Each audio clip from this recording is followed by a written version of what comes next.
Um dia na história com Carlos Bastos. Mr. Gorbachev, tear down this wall. I have a dream. Aqui, posto de comando do movimento das Forças Armadas. É fazer a conta. Houston, we have a problem. Yes, we can. And now for something completely different.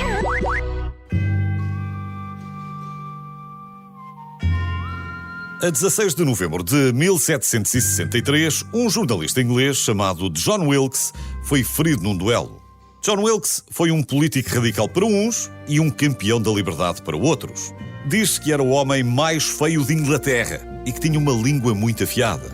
Mas hoje, mais do que a história deste inglês, o que nos interessa é esta estranha prática que acompanhou a humanidade durante muitos séculos. Não se sabe quando terão começado os duelos, mas há referências a este tipo de ajuste de contas desde o início da civilização.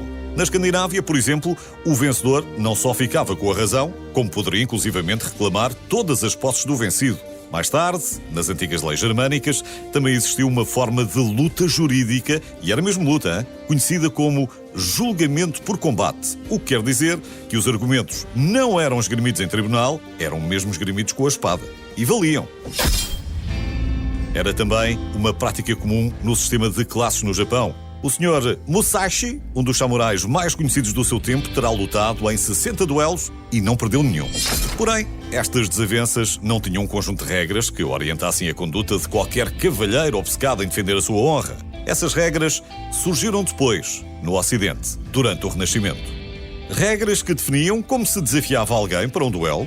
Por norma, uma chapada de luva branca era suficiente, mas à falta de luva, uma chapada com a mão descoberta tinha o mesmo efeito. E quem recusasse era considerado cobarde. As duas armas mais tradicionais passaram a ser a pistola e a espada. E a pessoa desafiada tinha o direito de escolher o tipo de arma que seria usada. Depois, era preciso levar padrinhos, amigos, árbitros ou testemunhas para contar os passos, se fosse o caso, ou para o que desse e viesse. A honra estava sempre presente e os duelos eram travados num campo isolado, para evitar testemunhas, apropriadamente chamado Campo de Honra.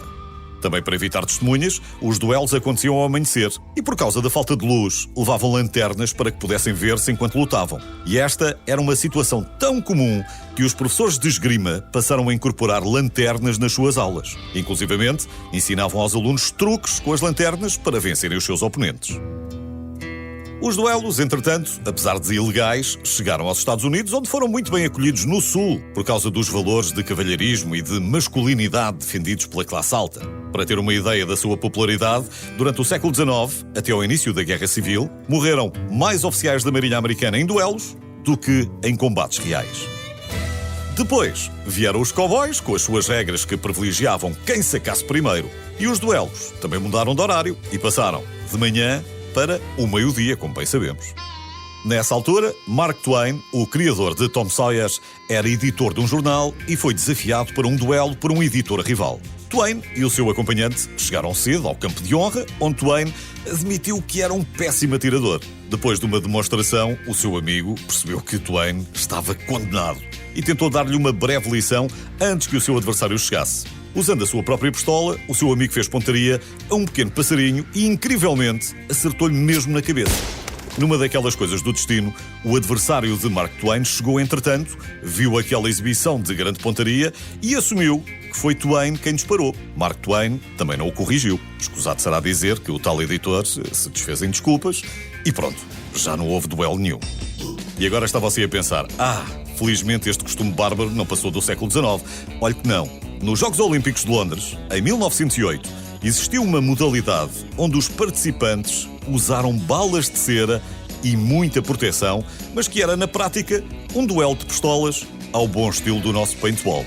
Mas sem tinta e também sem medalhas.